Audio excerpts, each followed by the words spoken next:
So if you are ready, we launch in 10 seconds. Okay? Okay. You are ready? Yes, I launch the recording. So 5. Oh, sorry.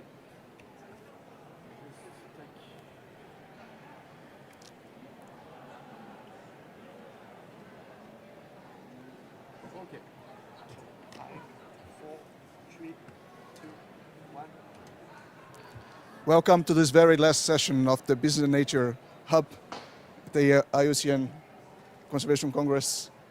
This is a session that we will do every day at the Business Hub, presenting the key messages of the sessions we had during the day for those who missed the session or who want to recap what was discussed.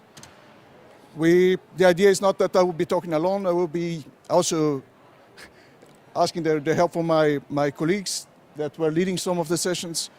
But that's basically the idea, is to run through all the sessions we had today, have a quick discussion if possible, and then having a look at the agenda for tomorrow. So this was basically our day. It was a full day. The key topic or the flagship topic today was the post-2020 Global Biodiversity Framework and the business role in this process. This is what we had as a first session in the central stage as a panel. This was followed by a discussion on landscape approaches, biodiversity mastery for business, connecting back to the Global Biodiversity Framework. A follow-up session to the central stage one, also discussing the post-2020 Biodiversity Framework in greater detail. And a final session, thematic session on tourism and nature-based solutions, which just finished a few minutes ago. So as I mentioned, the first session we had today, which is our flagship session from today, was the central stage one, focused on the post-2020 Global Biodiversity Framework and the role of business. It was a high-level panel, including some key important participants in this discussion. So we had Magali Anderson from Holcim, Florence Janet from OP2B, a representative from the government of France, Johnny Hughes, which is the CEO from WCMC, but also IUCN Council member, and Martin Locke from the Capitals Coalition was leading this discussion, and also with the head of the Business for Nature. So the key takeaway messages, and Martin is here, can help me also with others, is basically so that the role of business today is much greater than it was 10 years ago. This was recognized and praised by the French government representative that was there. And basically the message that this won't work without business. So business needs to be involved, and their involvement is welcomed. There was a strong message on nature positive ambition and nature positive by 2030.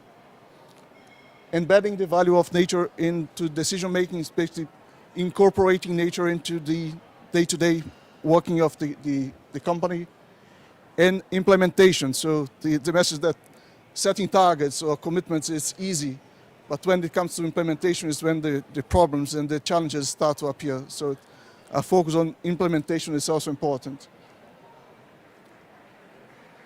One of the panelists indicated that business should make their mission in this discussion of the post-2020 Global Biodiversity Framework to make this really a framework for action to achieve nature positive by 2030.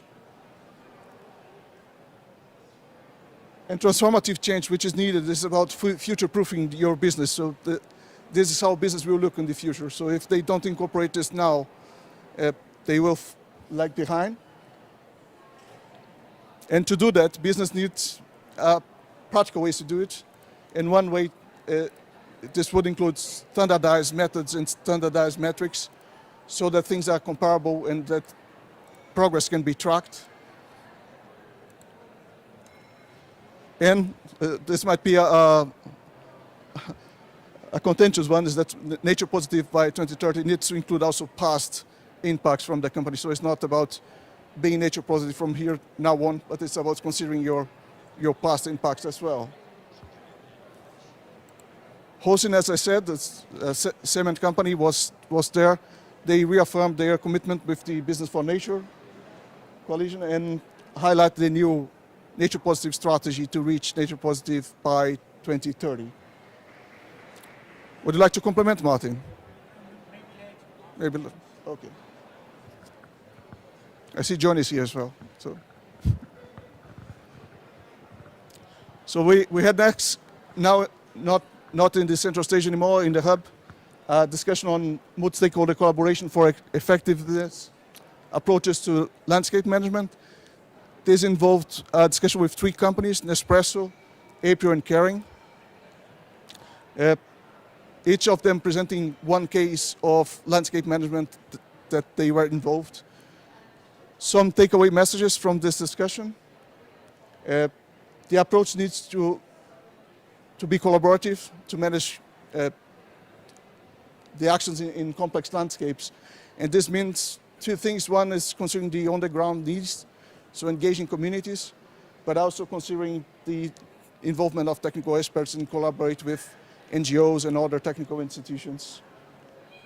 Regulatory framework is key, so relying only on voluntary action is, you might not achieve your end goals.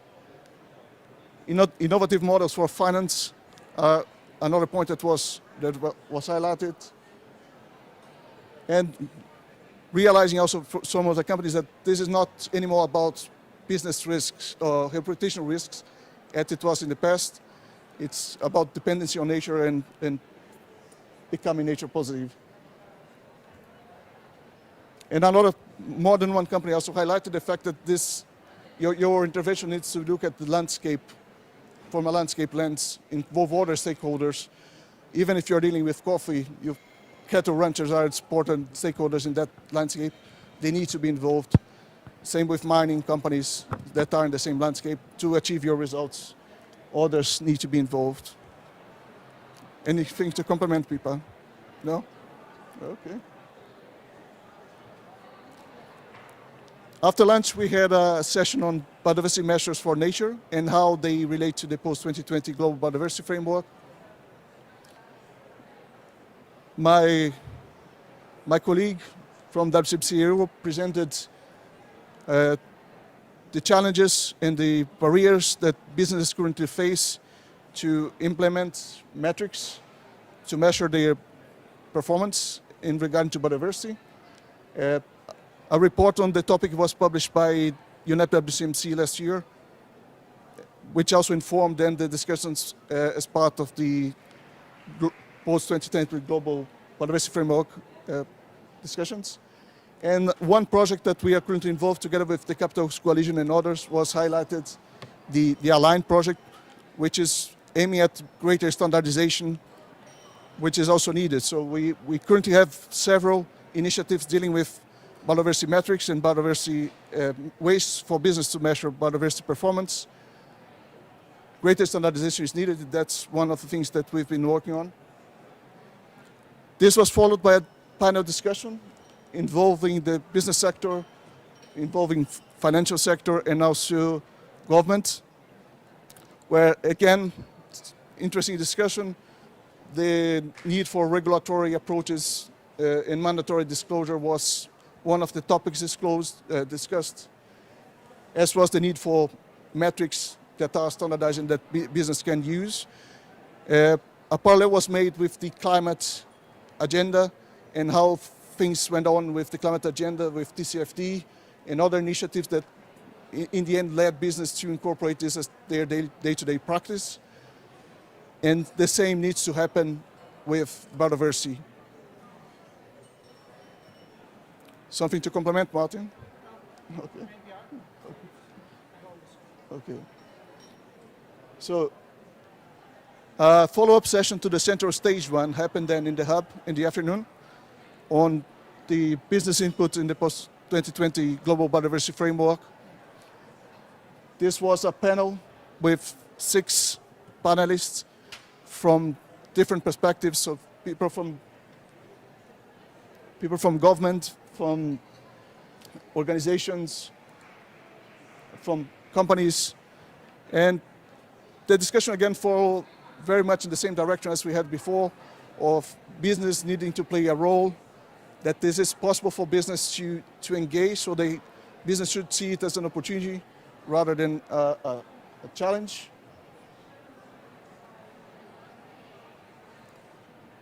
And in this session, we had an interesting interactive exercise where the public could interact and respond to some questions. And here are the results. So firstly, we asked the public to indicate 3 words that would qualify the first draft of the Global Diversity Framework.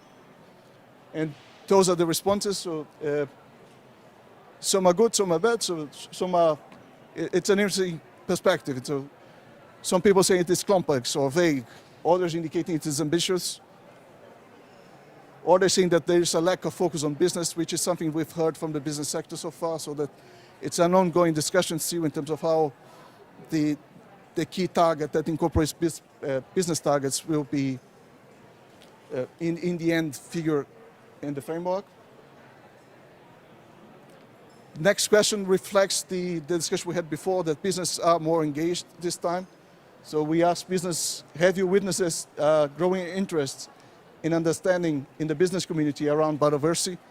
And most of the responses are in the sense that business, they do have much more visibility in these discussions, that they are more present.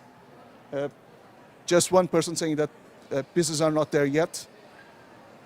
So this shows a great progress in. And the intervention we had in the central stage, saying that the past 10 years ago it wasn't like that. The scenario changed a lot, and that's what we can see here.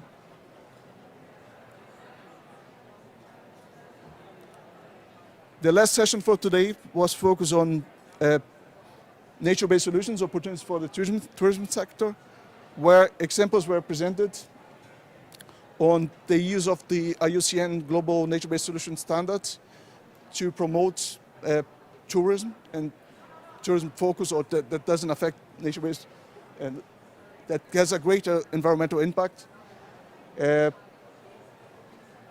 So key messages, there's a great opportunity for the tourism sector to use nature-based solution. The global standard is a potential source of information, or useful tool in this sense. We had, for instance, one example from Ivory-Star,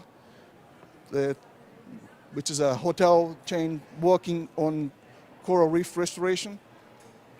And for that, they are using the IUCN standards, and using it also not only for the reputational purpose, but also to make clients more aware and to set themselves as a role model for the whole sector. And one key message that's really important is that it's key to set objectives in terms of what you want to achieve, and not to use the metrics for their own purpose. So it's not about only measuring hectares, it's measuring hectares to achieve something in the end. So if you go with coastal restoration, that's your goal. Your goal is not hectares. And that's a summary of what we had in the Business and Nature Hub today. I will now open the floor to colleagues that were involved in the sessions, or others that joined or that have any questions. We can respond. Basically, we have all the people involved in organizing the sessions are here. So any questions? Pippa, Martin, Julian?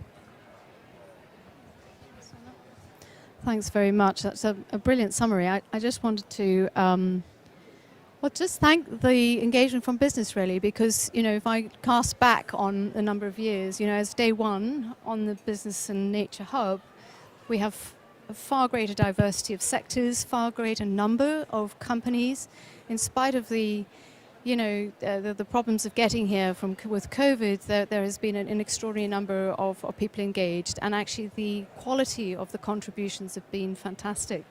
So, I just wanted to add that. Also, the level of engagement is beyond just what the companies can do, but how they are looking for collaborations, and the role that all the different sectors are playing in being able to do that. So I just wanted to say thanks, and looking forward very much to the next couple of days because there's a lot more to come. Thanks. May I just add something? Oh, Julia from UCM. I think, again, also the fantastic summary. First of all, I hope I have solved the PA problem, the public announcement. That's what I was doing on the phone. But the other thing is, one theme that I found that was very common is collaboration. And is also, I think, something that is an indicator of how times have changed compared to, 4 congresses ago. That's as far as I can go.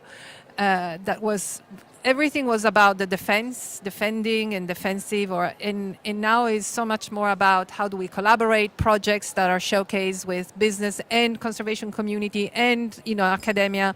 This is really an amazing, I think, achievement for all of us in the conservation and the business community that is really now thinking that we are solving this together. So I'm looking forward for the next few days, but it's really rich. So, do you want to add something? Martin, do you want to add something? No. No. Okay, thank you. I have mine, thank yes. you. So I guess in terms of summary, that's it. Anyone else would like to say something? Ed, yes. Sorry, I misunderstood you. People are throwing away water, which is pity, but that is okay. Just to add all the thanks.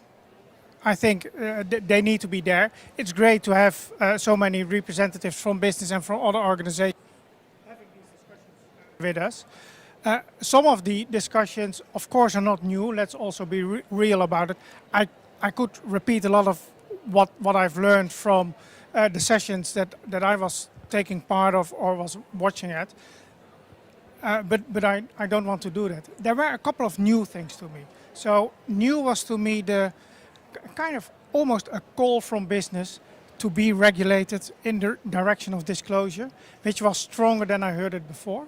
So that was new, but it was interesting and kind of logical following on the joint conclusion that we really need to better measure value and embed those values into decision making. And so that's broadly understood. So, but the call for regulation was quite strong in some of the sessions. Then collaboration I recognized too, and in 2 different sessions to me 2 people stood out in that. One was Sylvie Gillette, so the French government representative, who said after 4 weeks working in the field of environment, oh my God, the GBF, what a fuzzy language. And I think that was a fair thing, but also to me, language is key. So because language does it mean anything for you? Is it understandable? Are we on the same wavelength, yes or no? So if the language is fuzzy, if it's not understand, you cannot collaborate. So to me, language is a key thing, especially if you want to bridge the conservation community with the business community. So language is one thing. The other thing was what André Hofman from the MAVA Foundation, Roche, as he told himself, but also, of course, the chair of the Capitals Coalition said, collaboration is all about people. And so the tap on the shoulder discussion that we had, yes, we have 900 businesses that now have signed up to the call to action. What if all these businesses go to some of their clients, to some of their business partners, to some of the youth in their environment, and probably to a regulator or a minister or something like that, then you are reaching out to business, to people, and that's probably more important than reaching out to organizations, because it's people that matter and that will move things further away. So language and people to me really were 2 key things that were discussed today. Thank you. Yeah, on the matter of regulation, I guess for me it sounded right. The push to level the game, to level the play, so that business can compete in equal terms. That's probably why they are pushing for regulation, so that otherwise you have some ones that are moving ahead, but then they are also all the burdens that are related to that, to being the pioneer, they are also facing. So, yeah. Any other comments? Johnny? No. Okay. And this was it for today. This is our agenda for tomorrow. So we have our full agenda tomorrow as well, starting with the breakfast briefing at 9:30. And we have tomorrow morning during the breakfast briefing, we will go again through the main findings or key messages from the sessions today and what's happening in the hub and in the Congress as a whole that is from a business perspective relevant. Is going to be covered in the breakfast briefing. Thank you and see you tomorrow.